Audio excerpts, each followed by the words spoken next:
Eu nunca tinha ouvido falar do Cidadão, mas aí, por volta da década de 70, eu vi uma entrevista, uma reportagem, numa revista muito famosa que ainda circulava na época, a revista, não Manguem não, viu?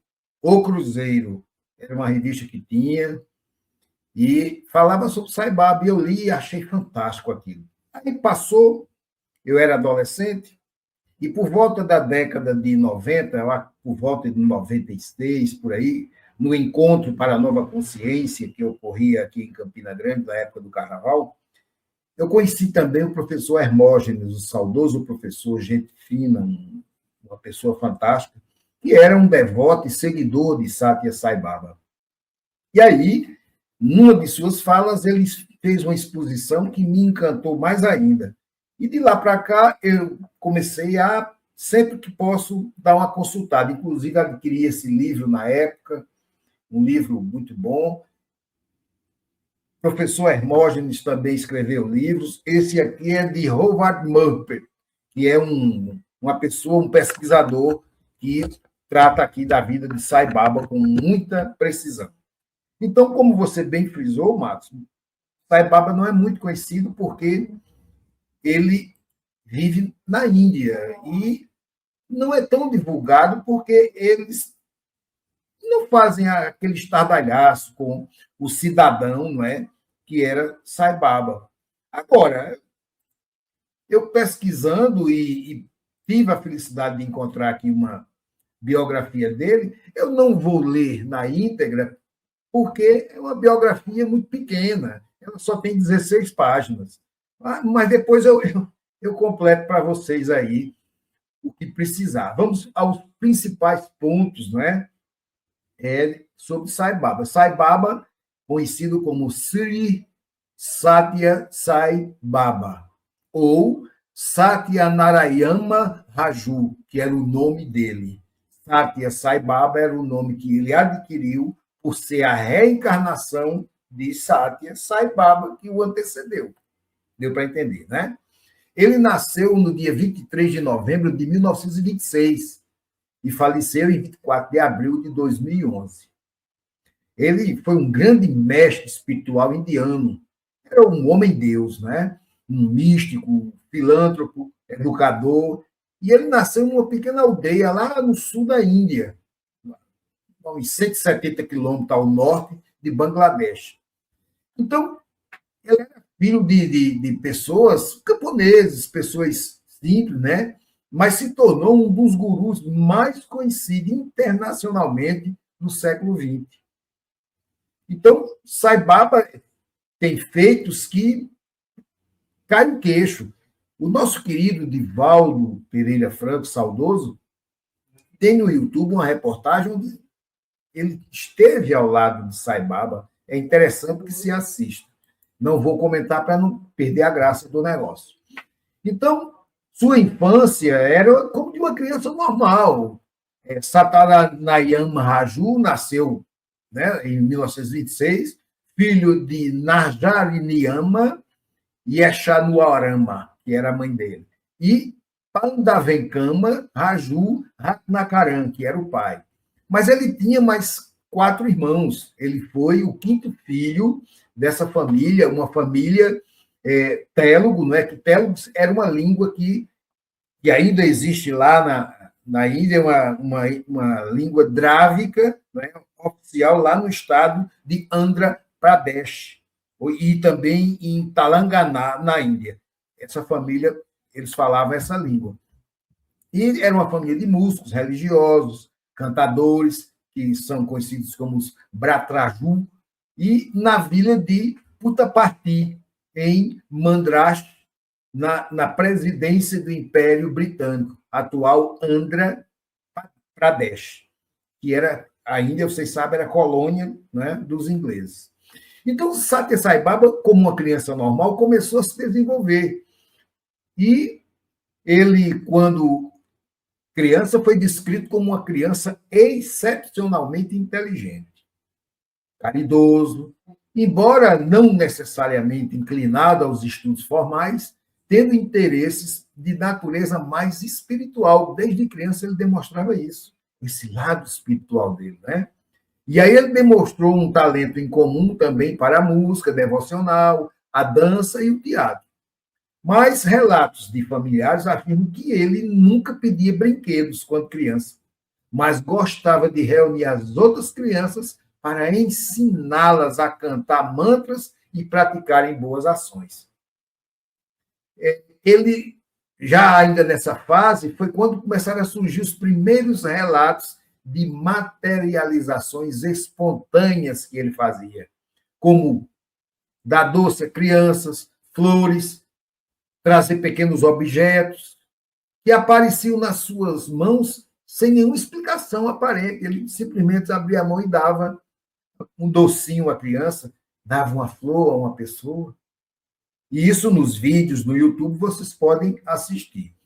Já na sua adolescência, né, por volta dos 14 anos, foi quando ele entrou num transe, que esse episódio foi o que marcou essa vinda de Satya, né? Ele se declarou ser a reencarnação de Shirdi Sai Baba.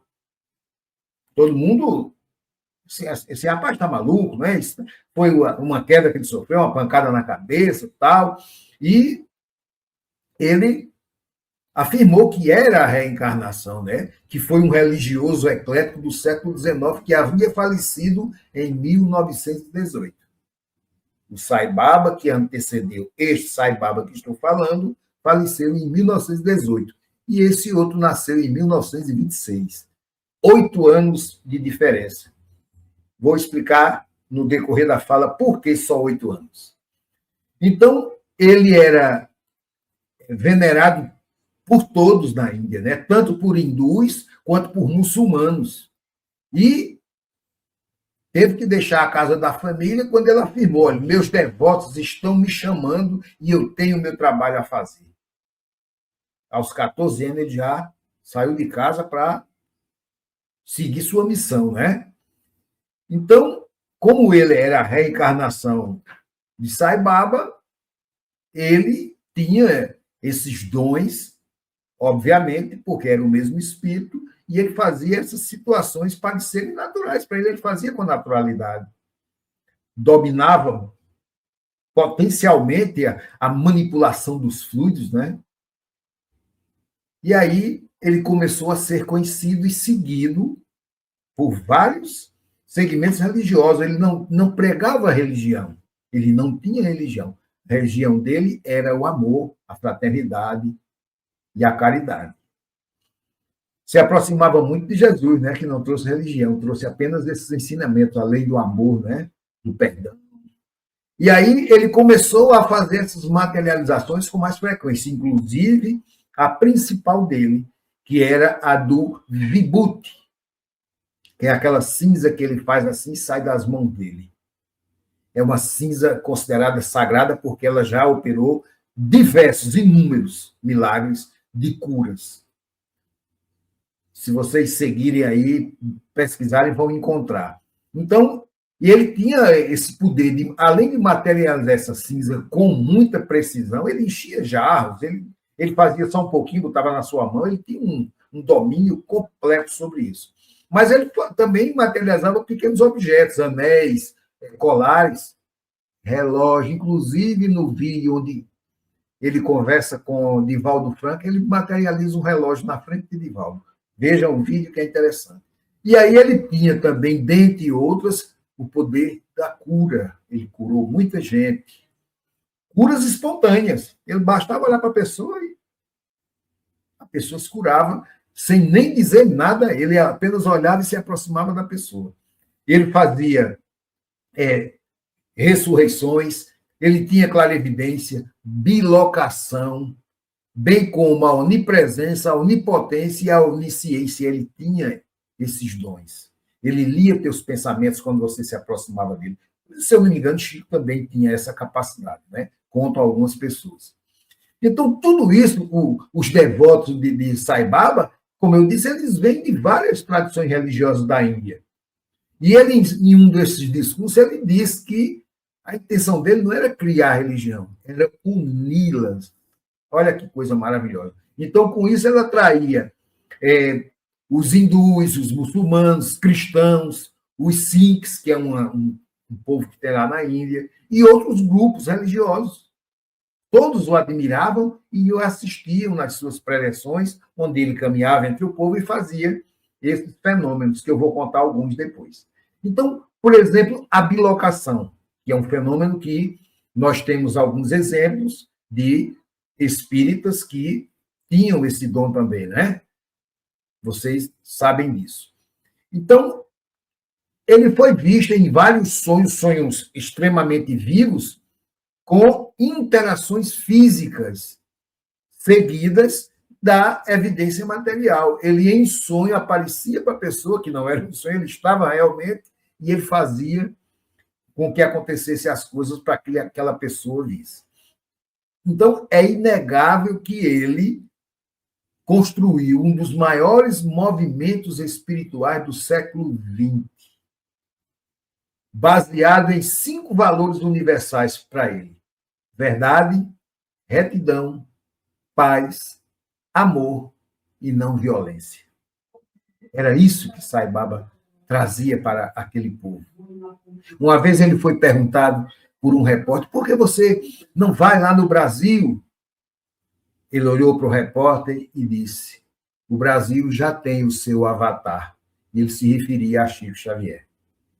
Então, ele fundou com doações que até hoje não se sabe de onde vêm. São doações anônimas. E ele criou hospitais de alta complexidade, totalmente gratuitos. Um atendimento perfeito, onde, dentre os tratamentos que lá aconteceram, 99% de cura. Imaginem um hospital desse. Escolas e universidades com ensino integral gratuito. Está lá a Universidade Sai Baba. Projetos de abastecimento de água potável para milhões de pessoas. Ele promoveu tudo isso. Então, é uma criatura que a gente não conhece a dimensão. Isso que eu estou falando é apenas algumas coisas que colocaram aqui, mas tem muito mais. Sai Baba era muito mais do que isso. Em 1972, ele fundou o Sri Satya Sai Central Trust, por meio do qual foi criada uma extensa rede de hospitais gerais gratuitos, hospitais super especializados, clínicas médicas, projetos desse abastecimento de água, como eu já disse, as instituições de ensino, projetos educacionais de outros vultos, enfim. Ele promoveu tudo isto com doações e ainda estão lá, que são mantidos por esses doadores anônimos e pelas pessoas que o assessoravam, que estão cuidando de suas obras, mas lembrar que ele já está reencarnado. Lembram dos 8 anos de diferença? Todos que seguem a linha de Sai Baba reencarnam 8 anos após seu desencarne. Sabem o local e a região que vão reencarnar, mas só são reconhecidos após os 5 anos de idade, é que eles começam a se mostrar e a terem entendimento para se pronunciarem. Veja que, no caso aqui, ele só afirmou aos 14 anos, mas desde criança já realizava fenômenos, né, paranormais, como dizem. Né? Então, em função dessa extensão internacional do seu movimento, o número de centros devocionais ou o alcance das suas obras de caridade tem uma estimativa de aproximadamente mais de 2.000 centros Sai Baba, aproximadamente em 137 países. Veja que coisa. É uma obra magnífica, que ainda está, né? E ele está voltando aí para terminar a obra, viu? Então, quando criança, né, como nós já vimos, logo cedo ele começou a materializar objetos, né? Ele dava docinho para as crianças, do nada ele fazia assim, dava um docinho para a criança comer. Quer dizer, isso, para uma criança é uma coisa, um fato que, não é? Então, Sai Baba, quando ele estava fazendo suas preleções, que tinha um público de mais de 3.000 pessoas lá no centro, que ele criou, que é uma imagem linda, vocês vão ver, no YouTube tem. E ele fica lá sentado, ouvindo os mantras que cantam, né? E ele fica observando as pessoas. Daí ele faz sua preleção, fala, depois ele se levanta e caminha entre os fiéis, né? E lá ele recebe cartas de pedidos de pessoas, umas ele pega, outras ele não recebe, mas não é porque ele não queira receber, é porque ele as lê antes de receber, como o Chico fazia. E aí ele já dá a resposta àquela pessoa. As outras ele faz questão de escrever para a pessoa. E isso eles comentam, neste livro, por exemplo, tem vários exemplos. Aí Sai Baba sai entre as pessoas, aí oferece a cinza, o vibute, as pessoas abrem a mão, né, agradecem, beijam os pés dele, aquelas coisas que os devotos fazem.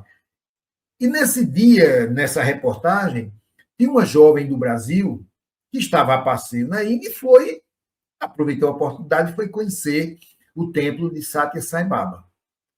Ela tinha perdido, alguns anos atrás, um medalhãozinho que ela usava que tinha a foto do pai e da mãe, um coraçãozinho. Ela tomando banho na praia em Copacabana, perdeu. Era a única foto que ela tinha dos pais. E ela estava lá no seu cantinho, sentadinha, e Sai Baba vai passando, né? Olha para ela, manda que ela se levante. Faz assim e dá o medalhão a ela com as duas fotos. Pasmem. E aí? Então, isso é um dos feitos que ele fazia naturalmente. Em outro momento, eles estão servindo um lanche, um alimento para aquelas pessoas, mais de 3.000 pessoas. São caldeirões de comida. Mas aí Sai Baba pega um também para oferecer às pessoas e alguém diz, mestre, acabou a comida lá dentro. E ele fica com o caldeirão alimentando as pessoas. Alimenta todos que faltavam e o caldeirão dele continuou cheio. O que é isso? Lembram da multiplicação dos pães de Jesus? Ele multiplicou o alimento que estava no caldeirão dele e alimentou o restante que faltava. Então, são alguns feitos que estão no YouTube para quem quiser ver. Sai Baba, ele era simples. Ele sofreu atentados. Eu vou deixar uma boa parte dessa biografia para uma outra oportunidade, como sugeriu Matos, porque tem mais coisas aqui para que a gente possa conversar. Então, eu vou deixar para uma outra oportunidade. Então, para finalizar essa parte aqui, em 23 de maio de 1940, Sai Baba chamou os membros da casa que participavam com ele e materializou balas de açúcar, que eles chamavam de prachad, e flores para eles. Quer dizer, convidou a todos que entrassem e materializou esses bombons de açúcar, essas balas e flores, e deu a todos eles.